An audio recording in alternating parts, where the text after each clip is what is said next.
When the first Muslims of Medina walked toward the dusty field of Badr, or when they were shaken by the pain of Uhud, they felt not only the enemy in front of them, but also the unseen armies beside them and the promised paradise ahead of them. This is not where reason ends, but where a higher reason begins. The believer does not trust their limited vision, they trust Allah's infinite knowledge. And this trust becomes the strongest armor against the uncertainties and inner crises of the modern world. But if belief in the unseen stayed only as a mental idea, it would remain nothing more than philosophy. Allah seals this abstract belief immediately with a clear action, and they establish the prayer. Notice carefully, Allah does not say, they pray. He says, they establish the prayer. This means raising it like a structure, placing it at the center of life. Prayer is the bridge between the unseen and the visible world. A person who believes in the unseen stands before that unseen presence 5 times a day. Before finishing this verse about the unseen, it is the right moment to return to the meaning of Alif Lam Mim. Alif Lam Mim. What did Islamic scholars say about these letters? Great figures such as Ibn Arabi and Imam Rabbani and many other scholars spoke about them. There are more than 20 interpretations, but most opinions gather around a few main approaches. Even though these letters have been discussed for centuries, there is no single agreed interpretation. Still, there are some general views. The first view: the true meaning of these letters is known only to Allah. This view has been strong since the time of the companions. Reports attributed to Abu Bakr, Umar ibn al-Khattab, and Ali ibn Abi Talib say that the huruf al-muqattat should be accepted without explanation. In other words, they are divine signs whose meaning is deliberately hidden. The second strong view: these letters point to the miraculous nature of the Quran. According to this view, letters like Alif, Lam, and Mim are ordinary letters used daily by the Arabs. With these letters, the Quran makes a declaration from the very beginning. This Quran is made from the same letters you see and use every day.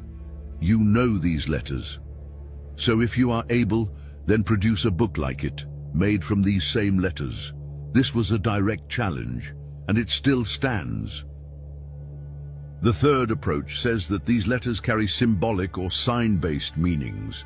Some scholars connected Alif to the oneness of Allah, Lam to the divine address, and Mim to creation. Some even said that the final Mim points to the name Muhammad. These explanations are mostly seen as tasawwuf, spiritual, and ishari readings. In this line we find interpretations from figures like Ibn Arabi. Many Islamic scholars have accepted these interpretations as valid spiritual readings. The fourth view says that these letters are names or markers of surahs. Some scholars said that Alif Lam Mim is a divine sign used to distinguish surahs like Surah Al-Bekara and Surah Al-Imran. This explanation is practical, but most scholars say it is not enough by itself. The fifth view focuses on language and pronunciation.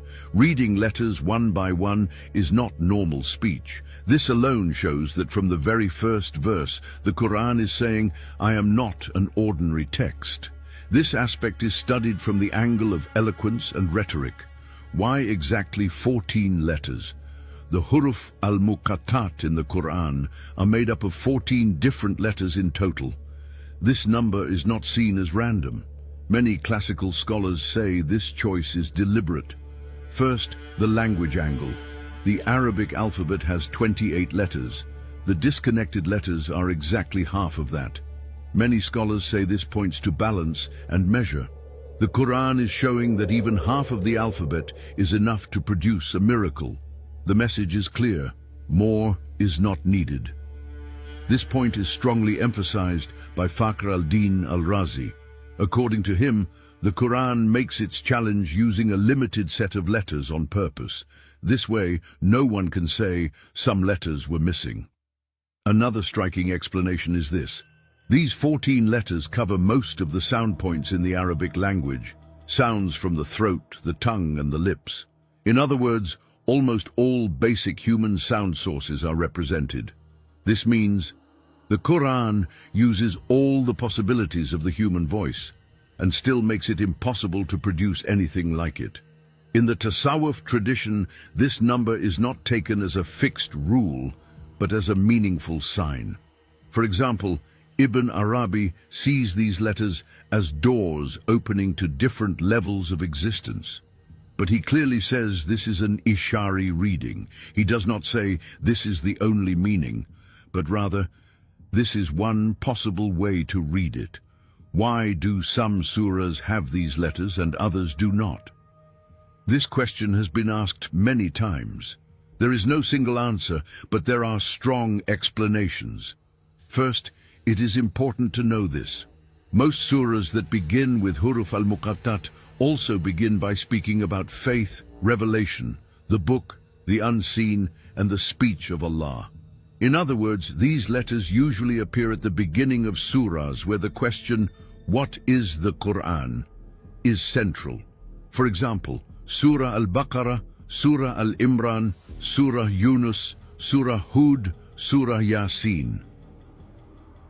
At the beginning of these surahs, the listener is shaken from the very first word. While expecting a normal address, they suddenly face letters.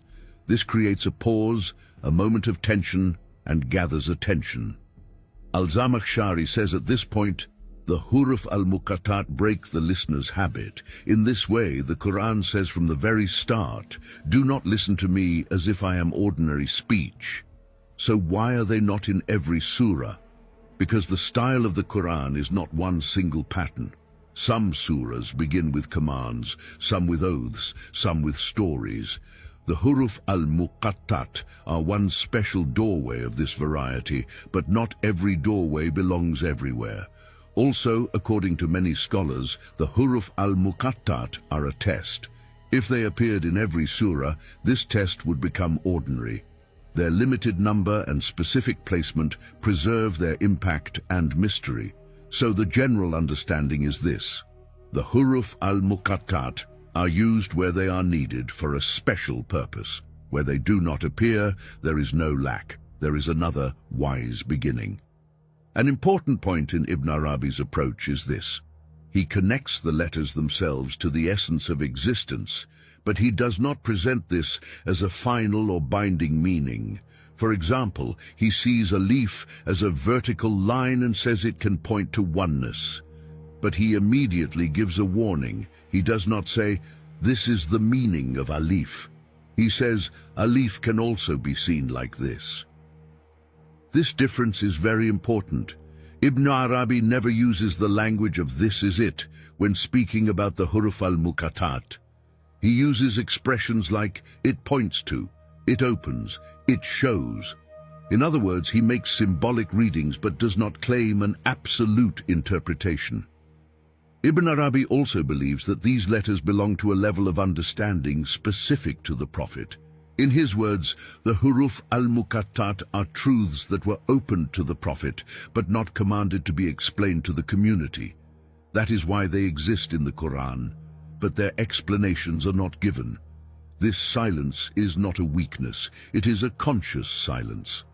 Al-Qurtubi, on the other hand, takes a balanced position. He reports many of the interpretations about the huruf al-muqattat, but he strongly emphasizes one thing: these letters are a means of testing. Some people quickly say they are meaningless. Others go to extremes with interpretations. The correct approach is to accept that they carry wisdom, but not to go beyond proper limits.